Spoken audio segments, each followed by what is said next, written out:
Kemudian juga tidak pernah menyentuh. Oke, Nunun lari. Tapi siapa yang terlibat yang lain? Yang di atas.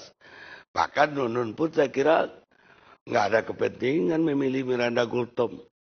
Ada urusan apa Nunun milih Miranda? Ngapain dia harus keluarin duit untuk Miranda? Saya coba lihat di Google. Ya. Tidak hanya di Eropa, Amerika, sampai ke Mars dan ke bulan. Tidak ada negara yang menangkap lebih dari 30 orang anggota DPR, kecuali di Indonesia. Ini memang negeri ajaib, Pak. Jadi, Nah, itu artinya keajaiban itu yang dia gampang melakukan, gitu. Sehingga dengan begitu, kalau kita pakai ukuran Mars atau bulan seperti itu, hanya Indonesia yang ada 30 lebih, maaf Pak Gayus, 30 lebih anggota DPR yang ditangkap. Dan itu siapa saja yang terlibat by proses. Menurut saya kalau benar-benar diusut, Pak, jangan-jangan semua yang menjabat di negara terlibat pidana. Wah, besok saya tunggu di pengadu masyarakat KPK, pekan ini datang sampaikan, kita akan proses itu. Jadi kalau gubernur, bupati diusut, kena semua menurut saya. Ya, makanya itu iblis tidak mau lagi bertugas di Indonesia. Justru itu, Pak. Kenapa KPK yang dibentuk super body kok kayak ragu-ragu begitu? KPK ini lembaga hukum. Tidak bisa bergerak di luar jalur hukum. Perbedaan antara KPK, kepolisian dan kejaksaan adalah kepolisian dan kejaksaan bisa tangkap orang kapan-kapan saja. Selain dari Tapi bisa diberhentikan dengan SP3. KPK tidak boleh menerbitkan SP3. Itu pun menurut saya DPR salah, Pak. Kalau orangnya jelas tidak bersalah, nanti saya akan bilang dia. Salah bikin undang-undang. Nggak ada untuk lekat surut. Kalau jelas ketika kita sidik bahwa orang itu tidak bersalah, lebih baik kita melepaskan 1000 orang yang bersalah dibanding menghukum 1 orang yang tidak bersalah. Itu ada gium, Pak. Abdullah, selain komite etik, Bapak sebagai apa di KPK? Penasihat KPK. Di panitia seleksi Bapak ikut? Oh, seleksi yang baru. Oh ya, ikut. Bagaimana Bapak melihat calon-calon yang baru sekarang? Ada harapan yang lebih baik? Termasuk calon. Oh, Bapak tidak ikut. Bapak calon. Calon. Saya kira Bapak panitia. Oh, bukan. Panitia. Calon itu. Jadi dari hasil sampai hari ini apa yang bisa Bapak katakan kepada kami yang ada di sini? Dari komite etik. Komite etik ini insya Allah hari Kamis siang akan rapat pertama. Karena ada yang dari Jogja, dari Bandung, dari Jakarta. Kemudian kita akan inventarisasi masalah. Kita identifikasi masalah. Kita buat timetable, jadwal kerja. Dan kalau itu siap, hari Jumat bisa kita mulai. Katakanlah apakah itu dari dalam dulu, dari luar dulu, saksi dulu apa, itu akan diputuskan oleh rapat pertama komite etik hari Kamis siang. Kenapa KPK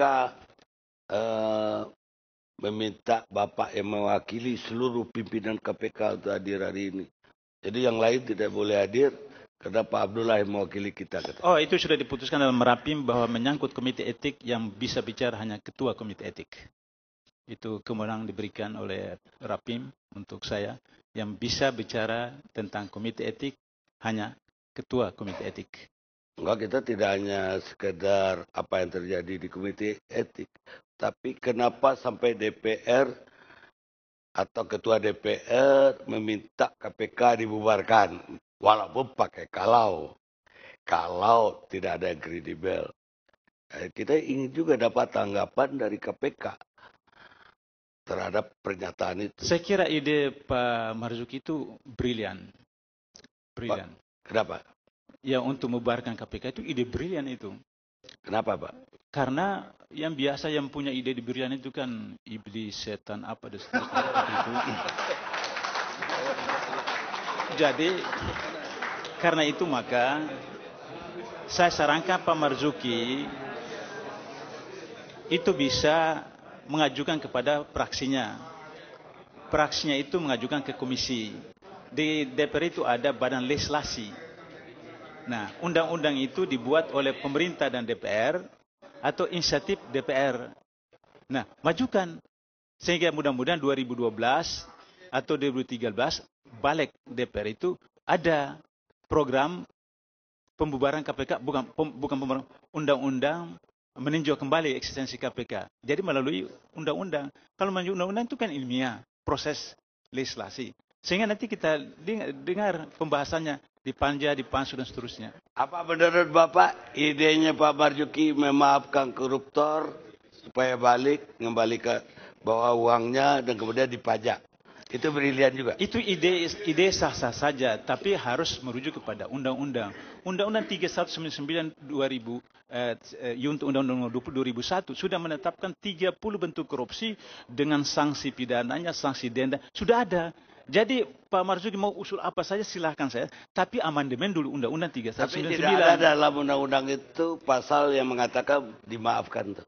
Ya makanya itu kalau mau maafkan amandemen undang-undang ini. KPK tidak bisa keluar dari undang-undang. Saya apa menurut Bapak itu ide brilian juga? Ya brilian karena keluar daripada konteks persoalan. Baik pemirsa, kita istirahat sejenak. Disebutkan oleh Muhammad Nasaruddin mengetahui pertemuan antara dirinya dan juga petinggi KPK dan juga beberapa orang dari Partai Demokrat. Anda meyakini itu atau Anda membenarkan hal itu? Iya, saya yakin. Tentunya itu. Kapan yang Anda ketahui pertemuan itu terjadi? Yang saya ketahui itu bulan 2008 di Mid Plaza ada restoran Jepang. Di situ bertemu sama Pak Anas Urbaningrum, sama Pak Saan Mustafa, sama Pak Chandra dan Pak Najar berempat.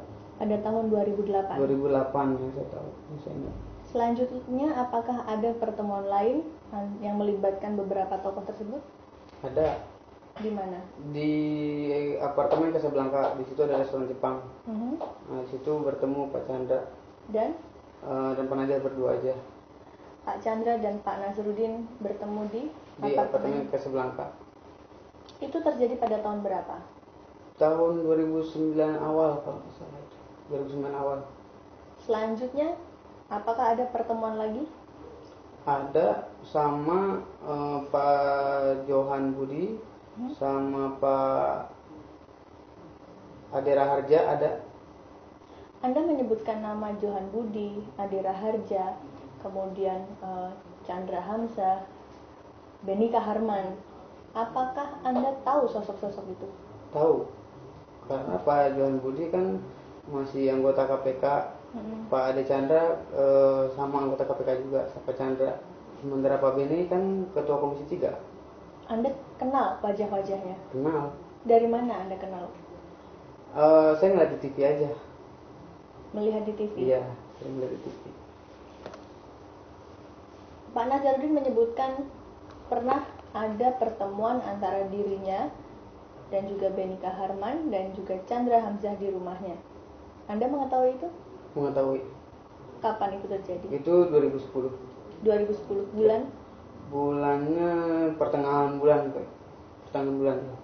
Apakah Anda tahu apa yang dibicarakan dalam pertemuan tersebut? Oh, saya tidak tahu. Selanjutnya, apakah ada pertemuan lain? Ada, setelah itu pertemuan lain itu pas setelah pulang ada ikut satu Pak Rahmat, itu orang kepernya Panas, sama-sama pulang ke rumah Pejaten. Selang sekitar 20 menit Pak Chandra datang dan Pak Rahmat pun bertemu sama Pak Chandra itu, ngobrol cuma beberapa menit. Setelah itu Pak Rahmat pulang, sekitar mungkin ya 15 menit atau 10 menit itu Pak Beni datang.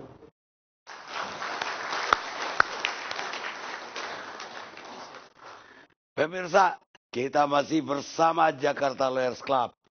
Saya mau pindah ke Pak Taufikur Rahman Ruki, bekas ketua KPK periode sebelum Antasari ya Pak? Ya, itu mantan ketua KPK. Tapi Pak Abdullah, audien di rumah-rumah pada protes itu.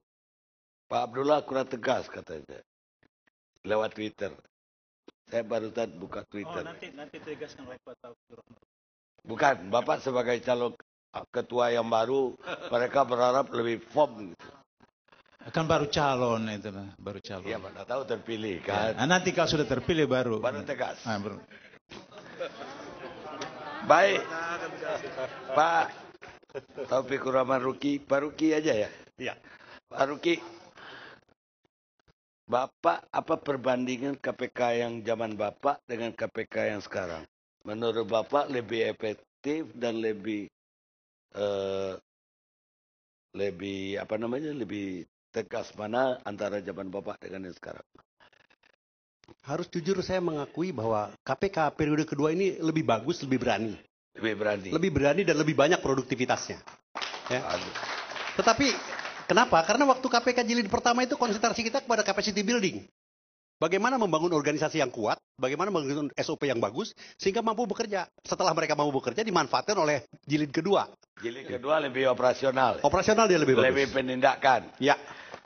Tapi bagaimana Bapak melihat situasi terakhir dengan gempa yang dari Partai Demokrat sekarang ini bukan gempa nama. Kalau di Amerika ini Pak, badai. Pindah ke KPK dengan tuduhan Nazarudin yang juga dibenarkan oleh saksi supir tadi bahwa ada pertemuan pimpinan KPK dengan Nazarudin, petinggi-petinggi Demokrat yang lain. Kalau bicara gempa sebetulnya lebih dahsyat waktu kasus cicak buaya ya, dibandingkan dengan ini. Kalau ini apalah artinya pernyataan seorang Marzuki Ali, walaupun dia sekarang menjadi ketua DPR. Tetapi yang lebih dahsyat adalah sebenarnya waktu cicak buaya. Memang akan menjadi lebih dahsyat lagi kalau ternyata terbukti bahwa telah terjadi pertemuan antara saudara Nazarudin dengan saudara Chandra dan Ade Raharja. Ini betul-betul lebih dahsyat lagi. Berarti sinyalemen yang selama ini ada kong-kali-kong dimainkan oleh orang-orang di lingkungan KPK terbukti.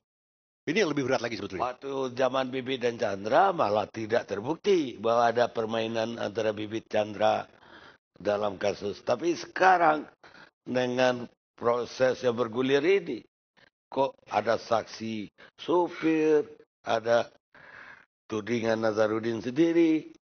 Artinya kalau Nazarudin balik ke Indonesia udah 2 saksi loh Pak. Kalau mengenai pertemuannya sendiri saya kira memang sulit untuk dibantah. Ya. Dan kalau terjadi pertemuan berarti terjadi sebuah pelanggaran etika. Tapi apakah benar terbukti mereka menerima uang dari pihak Nazarudin? Ini proses pembuktiannya masih perlu kita lakukan. Ya. Jangan terlalu cepat dulu. Tapi yang jelas bahwa kalau benar terjadi mereka bertemu untuk membicarakan kasus atau membicarakan tentang pencalonan, maka ini merupakan pelanggaran kode etik yang fatal. Yang fatal menurut Bapak. Kalau menurut saya fatal. Bapak pasti juga sudah mendengar kritik-kritik anggota DPR yang ada di sini. Bagaimana KPK itu terlihat gamang ketika Bang Senturi bergulir dari DPR ke KPK. Kemudian juga terlihat gamang kemarin ketika Nazarudin masih di Indonesia. Sampai Nazarudin berangkat. Panggilan untuk Nazarudin sebagai saksi pun belum. Udah dicekal, udah pergi berapa hari, juga belum ada panggilan. Belakangan baru ada panggilan jadi saksi yang udah tidak mungkin lagi dia akan datang. Dan baru meningkat menjadi terdakwa. Gimana Pak Taufik, Pak Ruki lihatnya? Saya justru melihatnya ini adalah dampak, adalah akibat dari turunnya kepercayaan internal kepada pimpinannya. Akibat daripada kasus cicak buaya itu merusak soliditas, merusak kepercayaan. Ada pertanyaan dari bawah, apa benar nih pimpinan ini ngomong nih?